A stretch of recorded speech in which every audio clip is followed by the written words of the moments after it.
But remember though, even in census terms, I mean, I think we all have to remember that things were done at a much slower pace back then.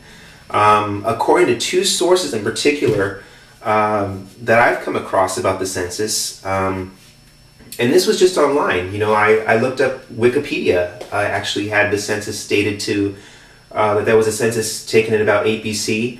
And then another online site, I think it was just an educational site that had the same information about a census taken in 7 to 8 BC, or at least beginning in 7 to 8 BC. The number of people, though, that I found out that were counted in this 7 to 8 BC census were between 4.2 to 4.5 million people in the Roman world. Now, do you know how long that would take to count, especially in the ancient world? A census was a massive project that probably took several years to complete. In fact, history does show this to be true.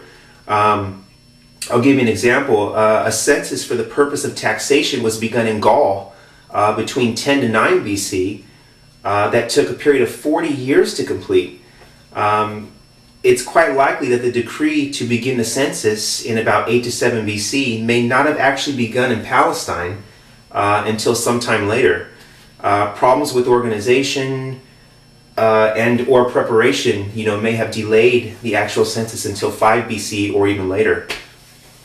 But now to move on to the issue of Quirinius that the scripture also speaks of. The scripture says, this was the first census that took place while Quirinius was governor over Syria. So let's go into this part of the scripture in detail. The only apparent difficulty with identifying the census that Luke mentions in the Christmas story with the one in 8 BC is ironically something Luke seemingly included to clarify the dating. Luke tells us in chapter 2, verse 2, that this was the first census that took place while Quirinius was governing Syria. Seems simple, right? I mean, all we have to do is find out exactly when Quirinius was governing Syria, and then we would know exactly when the census was given. But the problem is, according to records available to us, Quirinius was governor of Syria in 6 to 7 AD, 11 years too late. We know this because ancient historians have, you know, quite a bit to say about Quirinius. Roman historians Tacitus, Suetonius, and Dio Cassius, as well as Jewish historian Josephus, all wrote of Quirinius. The Romans called him a new man, and this means that he came to hold his political office on the basis of basically his own merits, rather than by family tradition or inheritance or anything like that. It was through his military conquest in Cilicia and elsewhere that Quirinius had been exalted by the emperor to the holding of governor in Syria in 6 to 7 AD. But does this mean that Luke was an heir? Not at all, especially when he shows himself to be such a careful historian throughout both his gospel and the Acts of the Apostles. The key to solving, though, this puzzle is in the phrase first census in the sentence. This was the first census, the scripture says, taken while Quirinius was governing Syria.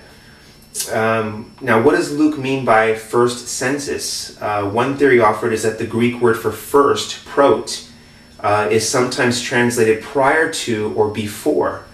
And this is a viable solution because the Greek text, if you look up the Greek text of Luke 2:2, it can indeed be translated as saying this census was before Quirinius was governing Syria. Historians know that Quirinius had a government assignment in Syria between 12 BC and 2 BC. He was responsible for reducing the number of rebellious mountaineers in the highlands of Pisidia. And as such, he was a highly placed military figure in the Near East and highly trusted, actually, by Emperor Caesar Augustus. So Augustus, you know, knowing of the turmoil in Herod the Great's territory, may very well have put his trusted friend Quirinius in charge of a census in Rome, in the region of Syria, just before the end of Herod's life. The time period from 7 to 6 BC also coincides with the transition period between the rule of the two legits of Syria, Saturninus from 9 to 6 BC and Varus from 7 to 4 BC. The transition of power between these two men took place between 7 to 6 BC approximately. And Augustus again may have appointed his friend Quirinius to step in and conduct a census taxation when he could not trust anyone else at the time. Again, Luke's statement has a plausible foundation in history. A second theory holds that by saying first census, Luke is telling his readers that there was another census that Quirinius oversaw. Was there a second census that he oversaw? Yes, and Luke mentions that one also in Acts chapter 5, verse 37. The second census mentioned in Acts would have taken place in about 6 AD. And since it is well known that the Romans often held provincial censuses every 14 years, it would follow that the first census, the one at the time of Christ's birth, would have been held in approximately 8 BC. So if the 14-year census cycle was in place at this time, that's right on track. The problem with the second solution, though, is that Luke is specifically saying that the first census, the 8 BC one, took place while Quirinius was governing over Syria. And from all available extra-biblical sources, he wasn't. But according to E.M. Blakelock, however, evidence has been found that shows that Quirinius was in Syria for an earlier tour of duty, right around the time that Christ was born. He wasn't there as governor, but he was there in some other leadership capacity. And therefore, it is possible that Luke is alluding to this in chapter 2, verse 2.